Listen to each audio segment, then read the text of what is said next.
Dear students, we were reading chapter number 2 from Trade to Territory, the company establishes power. Previous lecture में हमने देखा था कि east India company को Britain की क्वीन एलिजाबेथ फर्स्ट से एक चार्टर मिल गया था और उस चार्टर के थ्रू इन्होंने ईस्ट में ट्रेड करना स्टार्ट कर दिया था। ओके, और इस चार्टर का मीन ये था कि इंग्लैंड की कोई और ट्रेडिंग कंपनी उस एरिया में ट्रेड नहीं कर सकती जिसमें ईस्ट इंडिया कंपनी कर रही थी। ओके, तो ये जो चार्टर था इसके सहारे जो सी रूट से वहाँ से होकर के ओशनिक रूट से होकर के ईस्ट इंडिया कंपनी ने हमारी कंट्री इंडिया के अंदर ट्रेड करना स्टार्ट किया था। Okay, so let's start it here from page number 11। Okay, so turn to page number 11 of your history book. East India Company begins trade in Bengal. East India Company Bengal में trade शुरू कर देती है। Okay, the first English factory was set up on the banks of the river Hooghly in 1651. First English factory जो है वो Hooghly river के किनारे पर 1651 में स्टार्ट की गई थी। ओके, फर्स्ट इंग्लिश फैक्ट्री 1651 में हुगली रिवर के किनारे पर शुरू हुई थी। Okay, this was the base from which the companies traders known at the time as factors operated. Company के व्यापारी यहाँ से अपना काम चलाया करते थे। Okay, the factory had a warehouse where goods for export were stored. इस कंपनी का एक वेयर हाउस भी था जहाँ पर एक्सपोर्ट होने वाले गुड्स को स्टोर करके रखा जाता था। And it had offices where company official set. और इन फैक्ट्रीज़ के ऑफिसेज भी हुआ करते थे इन फैक्ट्रीज़ के अंदर जहाँ पर कंपनी के ऑफिशियल्स बैठा करते थे। ओके,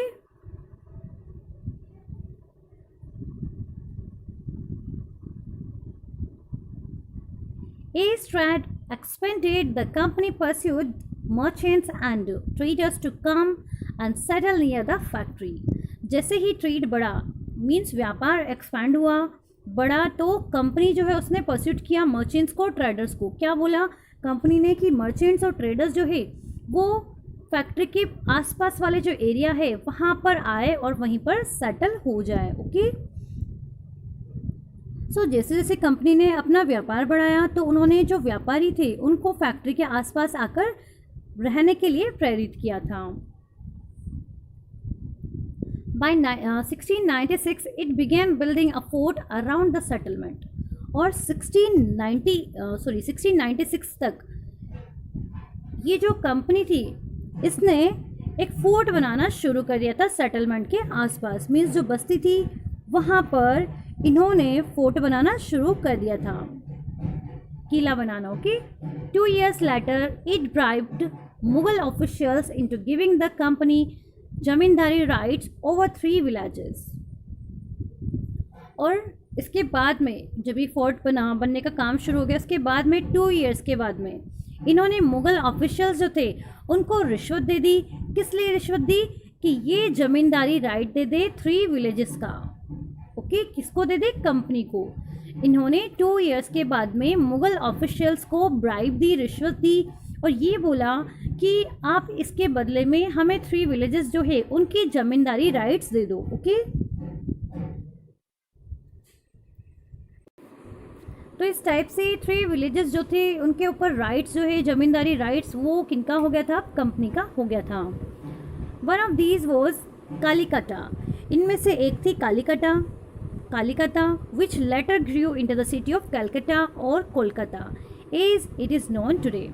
देखो ये कालीकटा जो है बेटा ये बाद में कलकत्ता सिटी बना और आज कोलकाता के नाम से हम जिसे जानते हैं। ओके, ब्रिटिशर्स के टाइम पर कोलकाता को कलकत्ता बोला जाता था। Okay, It also persuaded the Mughal Emperor Aurangzeb to issue a farman granting the company the right to trade duty free. और कंपनी ने मुगल सम्राट औरंगजेब को इस बात के लिए भी तैयार कर लिया था कि वो कंपनी को बिना कोई ड्यूटी दिए हुए मतलब बिना कोई शुल्क दिए हुए वहाँ पर व्यापार करने लगे, ठीक है। तो उसके लिए फिर क्या हुआ था, मुग़ल जो एम्परर है औरंगजेब, उन्होंने फरमान जारी कर दिया था। बेटा फरमान क्या होता है, एक शाही आदेश होता है, royal order, okay. The company tried continuously to press for more concessions and manipulate existing privileges. अब ये कंपनी जो है ये ज़्यादा से ज़्यादा रियासतें हासिल करने और पहले से मौजूद अधिकारों को ज़्यादा से ज़्यादा फ़ायदा उठाने में लगी हुई थी। Aurangzeb's farman for instance had granted only the company the right to trade duty free. अब हम यहाँ पे एक इंस्टांस देख सकते हैं, एक उदाहरण देख सकते हैं कि औरंगजेब के फरमान से केवल कंपनी को शुल्क मुक्त व्यापार का अधिकार मिला था, but officials of the company who were carrying on private trade on the side were expected to pay duty. लेकिन कंपनी के जो अफसर निजी तौर पर व्यापार चलाते थे उन्हें ये छूट नहीं थी। This they refuse to pay causing an enormous loss of revenue for Bengal. और फिर क्या होता है बेटा, इससे जो बंगाल है ये जो उन्होंने जो शुल्क था वो देने से मना कर दिया था। किसने, ऑफिशियल्स ने, जिन्होंने प्राइवेट अपनी साइड से कुछ ट्रेड करते थे, ठीक है। कुछ ऑफिशियल्स जो है वो प्राइवेटली अपनी साइड से ट्रेड करते थे, तो उन्होंने भी क्या किया, जो ड्यूटी थी वो पे करने से मना कर दिया, ओके। तो ड्यूटी पे करने से मना कर दिया तो उससे क्या हुआ, बंगाल को बहुत ज़्यादा रेवेन्यू का लॉस हुआ। मीन्स बंगाल जो है वो लैंड टैक्स वसूल नहीं कर पाई थी। How could the Nawab of Bengal Murshid Quli Khan not protest. तो ऐसे में क्या हुआ, इसमें भला बंगाल के जो नवाब थे मुर्शिद कुली खान वो विरोध क्यों नहीं करते, ठीक है। कंपनी जो है उसको फरमान जारी हुआ था तो किस लिए हुआ था, कि वो व्यापार करे, कंपनी के व्यापार करने के लिए। लेकिन ऑफिशियल्स जो प्राइवेट ट्रेड कर रहे थे उस व्यापार के लिए नहीं मिला था। कंपनी को ड्यूटी फ्री रखा गया था लेकिन ऑफिशियल्स को ड्यूटी फ्री नहीं रखा गया था। लेकिन ऑफिशियल्स ने ड्यूटी जो है वो देने से मना कर दिया, शुल्क जो होता था वो देने से मना कर दिया। तो फिर क्या हुआ, बंगाल के जो नवाब थे मुर्शिद कुली खान, उन्होंने प्रोटेस्ट शुरू कर दिया। फरमान क्या होता है, a royal addict, a royal order. एक रॉयल एडिक्ट, रॉयल ऑर्डर जो होता है उसको फरमान बोला जाता है। Local boats bring goods from ships in Madras painted by William Simpson in 1867। Madras में जहाज़ों से सामान लाती हुई स्थानीय जो वहाँ की शिप्स है वो दिखाई गई है वहाँ की, और विलियम सिम्पसन द्वारा बनाया गया ये पिक्चर है, ओके। ये पेंट किया हुआ है, यू कैन सी हियर। यहाँ पर ये शिप्स जो है, बोट्स और शिप्स, लोकल शिप्स से बेटा ये, ठीक है। तो इनसे क्या है, सामान जो है लाया जा रहा है और यहाँ से ये जो पैकिंग आप पैक्ड गुड्स आप देख सकते हो, इनको फिर लाया और लेके जाया जाता है, ठीक है। Next we are going to read is on page number 12। So turn to page number 12। How trade led to battles. व्यापार से युद्ध कैसे हुए, ठीक है। व्यापार करते थे ना, तो युद्ध कैसे स्टार्ट हो गया हमारी कंट्री के अंदर। Let's read about that, okay. Through the early 18th century the conflict between the company and the Nawabs of Bengal intensified, okay. Intensified मतलब बहुत ज़्यादा हो जाना, ठीक है। 18th century की स्टार्टिंग में कंपनी और बंगाल के जो नवाब थे उनका जो टकराव था वो काफ़ी ज़्यादा हो गया था, बहुत ज़्यादा बढ़ गया था। मीन्स नवाब जो थे और कंपनी थी उन दोनों में विवाद चल रहा था, लड़ाई झगड़ा चल रहा था। After the death of Aurangzeb, the Bengal Nawabs asserted their power and autonomy, as other regional powers were doing at that time. जब औरंगजेब की मृत्यु हुई तो उसके बाद में बंगाल के जो नवाब थे वो भी अपनी ताकत दिखाने लगे थे, ओके। जैसे कि और भी लोग वहाँ पर ताकत दिखा रहे थे उसी तरह से, मीन्स अपने अपने रीजन में जो लोग पावर दिखा रहे थे उनकी तरह बंगाल के जो नवाब थे उन्होंने भी अपनी ऑटोनॉमी और पावर दिखाना शुरू कर दिया था। Murshid Quli Khan was followed by Ali Vardi Khan and then Sirajuddaulah as the Nawab of Bengal. Murshid Quli Khan के बाद अली वर्दी खान और उसके बाद सिराजुद्दौला बंगाल के नवाब बने। Each one of them was a strong ruler. इनमें से प्रत्येक स्ट्रॉन्ग रूलर था, मीन सारे ही जो शासक थे वो शक्तिशाली थे, पावरफुल थे, स्ट्रॉन्ग थे। They refused to grant the company concessions demanded large tributes for the company's rights to trade, denied it any right to mint coins, and stopped it from extending its fortification.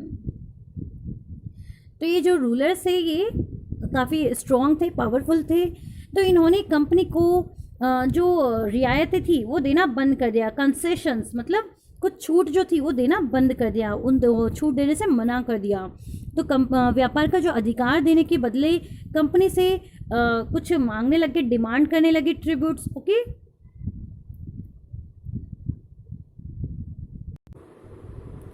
Concessions का mean होता है बेटा छूट देना, ठीक है. और demand की गई थी ट्रिब्यूट्स की, मीन्स कुछ ना कुछ दिया जाए नवाबों को. तो ये उन्होंने शुरू कर दिया था. देखो यहाँ पे क्या होता है, रीड दिस अगेन.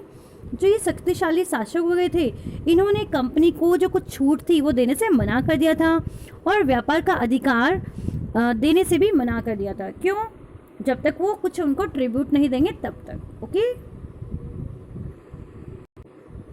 और यहाँ के जो नवाब थे वो आगे होके ट्रिब्यूट मांगने लगे थे. इसके अलावा सिक्के ढालने का जो अधिकार था वो भी कंपनी से छीन लिया गया था. कंपनी जो है उनको अधिकार नहीं था सिक्के ढालने का, ठीक है. इसके अलावा जो किला था उसका फोर्टिफिकेशन भी रोक दिया गया था. किला जो था उसका फोर्टिफिकेशन मतलब किले की किला बंदी जो की जा रही थी, किला बनाया जाना, तो वो भी रोक दिया गया था. Accusing the company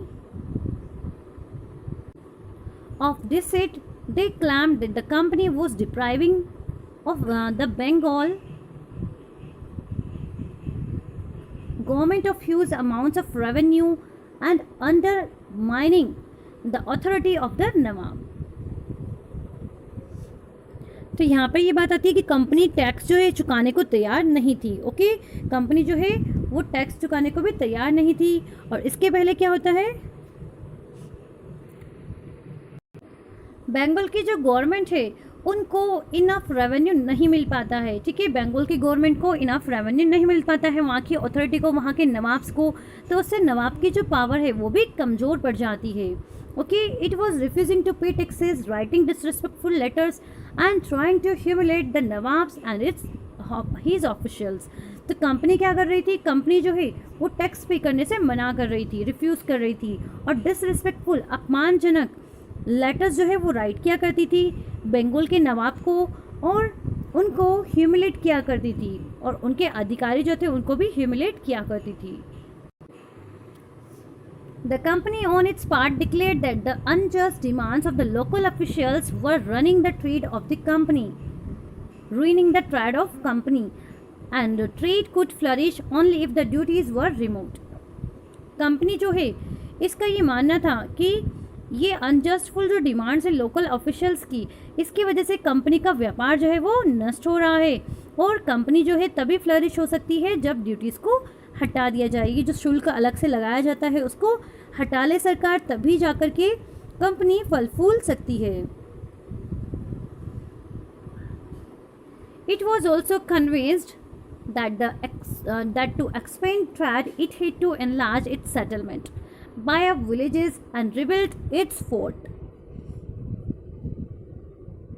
कंपनी को इस बात का भी यकीन था कि अपना व्यापार फैलाने के लिए उसे अपनी आबादी बढ़ानी होगी, गांव खरीदने होंगे और किलों का पुनर्निर्माण करवाना होगा.